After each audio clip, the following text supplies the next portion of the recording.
ದಕ್ಷಿಣ ಭಾರತದಿಂದ ಯಾರನ್ನಾದರೂ ಮಾಡಬೇಕು ಅಂತಕ್ಕಂಥದ್ರ ಬಗ್ಗೆ ಚರ್ಚೆ ಇದೆ ಅಂತಕ್ಕಂಥದ್ದು ಸ್ಪಷ್ಟ ಕ್ಲಾರಿಟಿ ಇಲ್ಲ. ಆದರೆ ಕಿಶನ್ ರೆಡ್ಡಿ, ಪುರಂದರೇಶ್ವರಿ ಈ ಹೆಸರುಗಳು ಕೂಡ ರಾಷ್ಟ್ರೀಯ ಮಾಧ್ಯಮಗಳಲ್ಲಿ ನಿನ್ನೆಯಿಂದ ಓಡಾಡ್ತಾ ಇವೆ.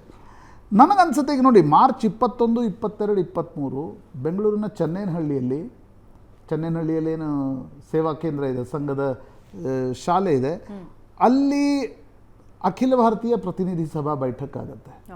ಸಂಘದ ಹಿರಿಯರು, BJPಯ ನಾಯಕರು ಕೂಡ ಆ ಸಭೆಯಲ್ಲಿ ಭಾಗವಹಿಸ್ತಾರೆ. ಅದಕ್ಕಿಂತ ಮುಂಚೆ ಅಥವಾ ಅದಾದ ನಂತರ RSSನ ಜೊತೆ ಒಂದು ಕನ್ಸಲ್ಟೇಷನ್ನ ನಂತರ ಯಾರು BJPಯ ರಾಷ್ಟ್ರೀಯ ಅಧ್ಯಕ್ಷರಾಗಬೇಕು ಅನ್ನೋದನ್ನು ನಿರ್ಧಾರ ಮಾಡ್ತೀವಿ ಅನ್ನೋದನ್ನು BJPಯ ಮೂಲಗಳು ಹೇಳ್ತಾ ಇವೆ. ಈಗಾಗಲೇ ನೋಡಿ, ಅದಕ್ಕೆ BJPಯ ರಾಷ್ಟ್ರೀಯ ಅಧ್ಯಕ್ಷರ ಆಯ್ಕೆಗೆ ಒಂದು ಮಾನದಂಡ ಇರೋದು, ರಾಜ್ಯಾಧ್ಯಕ್ಷರ 50% ಆಯ್ಕೆಗಳು ಮುಗಿಬೇಕು. ಈಗಾಗಲೇ ಮಹಾರಾಷ್ಟ್ರ, ರಾಜಸ್ಥಾನ್, ಮಧ್ಯಪ್ರದೇಶ್, ಸಣ್ಣ ಅನೇಕ ರಾಜ್ಯಗಳ ರಾಜ್ಯಾಧ್ಯಕ್ಷರ ಆಯ್ಕೆ ಮುಗಿದಿದೆ.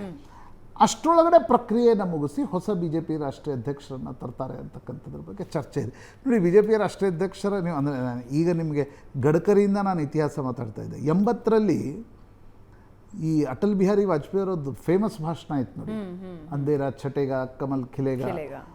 ಅದು ಮುಂಬಯಿಯ BJPಯ ಮೊದಲ ಅಧಿವೇಶನದಲ್ಲಿ ಅಟಲ್ಜಿ ಮಾಡಿದ ಭಾಷಣ. ಅವರನ್ನು ರಾಷ್ಟ್ರೀಯ ಅಧ್ಯಕ್ಷರನ್ನಾಗಿ ನೇಮಿಸಲಾಯಿತು. ಆಗ ಅವರು ಗಾಂಧಿಯನ್ ಸೋಷಿಯಲಿಸಮ್ ಅಂತಕ್ಕಂಥ ಒಂದು ಹೊಸ ವರ್ಡನ್ನು ಕಾಯಿನ್ ಮಾಡಿದರು. BJPಯ ಮುಂದಿನ ಹಾದಿ ಗಾಂಧಿ ಪ್ರಣೀತ ಸಮಾಜವಾದ ಅಂತಕ್ಕಂಥದ್ದು. RSS ಗಾಂಧಿ ಪ್ರಣೀತ ಸಮಾಜವಾದದ ಹೆಸರಿಗೆ RSSನ ಇಷ್ಟು ವಿರೋಧ ಇತ್ತು. RSSನ ಬಹುತೇಕ ಪ್ರಚಾರಕರನ್ನು ವಾಪಸ್ ಕರೆಸ್ಕೊಳ್ಳಿತ್ತು. ಸೊ ನೀವು 84ರ ಚುನಾವಣೆಯನ್ನು ನೋಡಿದಾಗ, 84ರ ಚುನಾವಣೆಯಲ್ಲಿ ಆಗಿನ ಸರಸಂಘ ಚಾಲಕರಿದ್ದರು ಬಾಳಾಸಾಹೇಬ್ ದೇವರಸರು. ಅವರು ಮತ್ತು ರಾಜೀವ್ ಗಾಂಧಿ ನಡುವೆ ಮಾತುಕತೆಗಳು ನಡೆದ್ವು ಅನ್ನೋದನ್ನು ಇತ್ತೀಚೆಗೆ ನೀರಜಾ ಚೌಧರಿ ಬರೆದಿದ್ರು, ಹೇಗೆ ಅವ್ರ ನಡುವೆ ಮಾತುಕತೆಗಳು ನಡೀತಿದ್ವು ಅಂತಕ್ಕಂಥದ್ದು. 84ರ ಚುನಾವಣೆಯಲ್ಲಿ RSS BJPಗೆ ಸಪೋರ್ಟ್ ಮಾಡಲಿಲ್ಲ. RSS ಕಾರಣದಿಂದ BJP 2 ಸ್ಥಾನಕ್ಕೆ ಬಂದಿತ್ತು.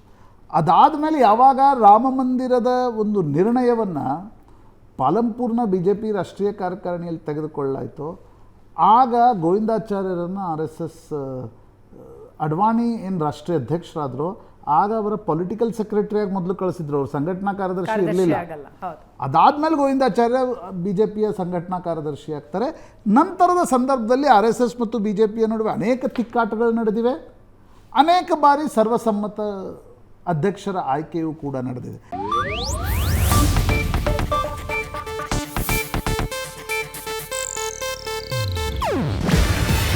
ಇದು ಏಷ್ಯಾನೆಟ್ ನ್ಯೂಸ್ ನೆಟ್ವರ್ಕ್ ಪ್ರಸ್ತುತಿ. ನೀವು ನೋಡ್ತಿದ್ದೀರಾ ಏಷ್ಯಾನೆಟ್ ಸುವರ್ಣ ನ್ಯೂಸ್.